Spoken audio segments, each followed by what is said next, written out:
serbe me 24 mars vitit 1999 të filloje dhe sulmi dhe masakrat e ushtrisë serbe ndaj popullatës civile në Kosovë. Vetëm një det pasi kishte filluar fushata e NATO-s kundër forcave ushtarake serbe, në fshatrat e Rauvecit u kryen masakra të tmerrshme ku mbetën të vdekur dhe u masakruan shumë shqiptar.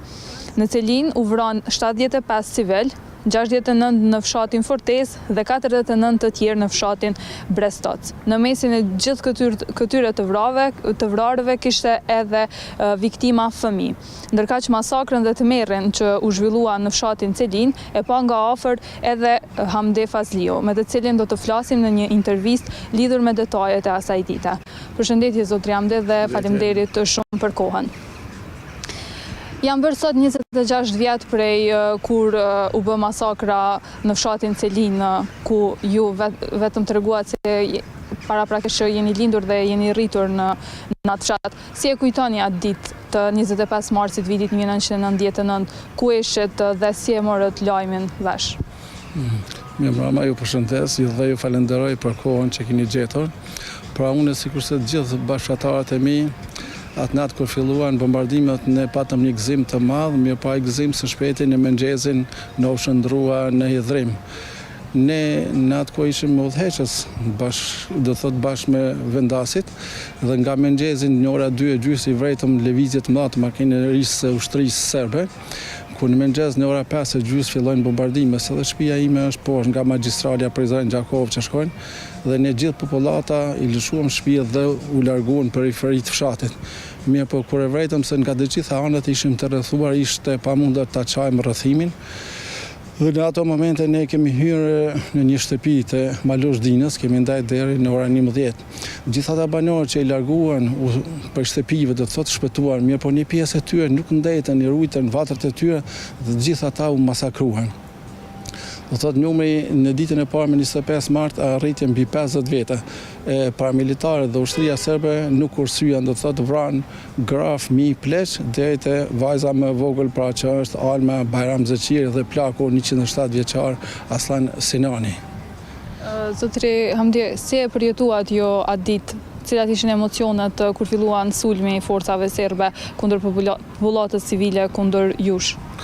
Pra, unë së bashku me gjithë vendasit do thotë shumë vështirë ishte për ne, do thotë se ishim pothuaj të pambrojtur, do thotë të gjithë ishim qytetarë të thjeshtë dhe ne në mbrëmje dëgjuam, do thotë se nuk e dishim sigurt sa vetë se janë vrarë, do thotë prej familjarëve jo është vrarë ky tjera dhe popullata atë natë dhe ditëve tjera stërhuan një pyll të quajtur Vakaf, do thotë, ndeti 4 ditë deri të enjtën, deri me 28 mars. Dhe me 28 mars në rreth 11 paramilitarët serb vinë aty e marrin gjithë popullatën, saqë gjatë rrugës vrajnë Agim Ramadanin, si dhe duke shkuar rrugës të fshatit Kushërës vogël e vrajnë pse nuk ka dëgjuar dhe s'ka ditë të fol me Vefair Xhepin, do thotë ka qenë shur dhe me mes.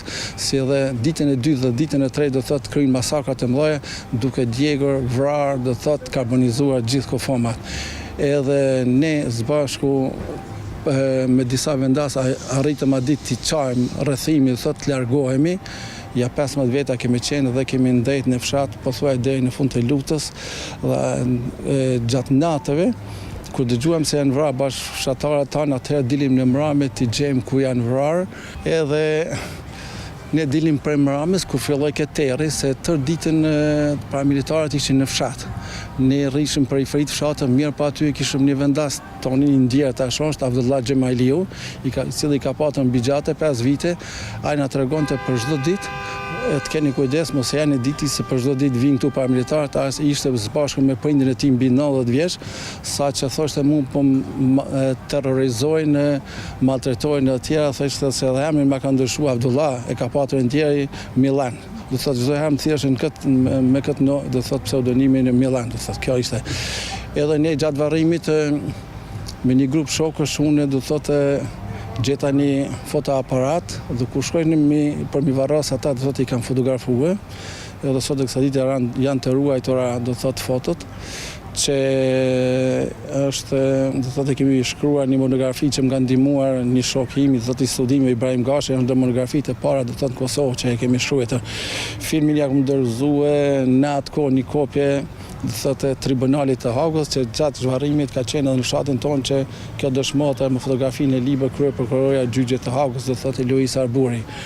Shtrohet pyetja pse është karakteristike se në fshatin tonë popullata civile që u vrau, masakrua është kryesisht do thotë gra dhe fëmijë, nga kjo se Celina dhe fshatat e Anadrinj përreth ka qenë si urë lëvizje që kanë ndihmuar ushtrinë shërimtare të Kosovës me fshatrat e Hasit, do thotë me Shqipërinë. Do thotë se vetmi region që mbeti do thotë që furnizonte Llapushën, Dreniçën dhe pjesë të tjera do thotë fshatat e Përdrenjisë. Zotri Fazli, a keni qenë paralajmëruar para prakesh ka me ndodhur sulme? A keni pas komunike me krerët të ushtrisë shlirimtare gjatë kohës kur po bëj masakra në fshatin Celin? Po ne vazhdimisht i kemi patur aty, do thotë krejët e ushtrisë shërimtare të Kosovës, që stabi i ushtrisë shërimtare ka qenë shumë afër në fshatin e Reti, mirë po kemi pas përfaqësuesit e tyre, do thotë deri në ato çaste kanë qenë.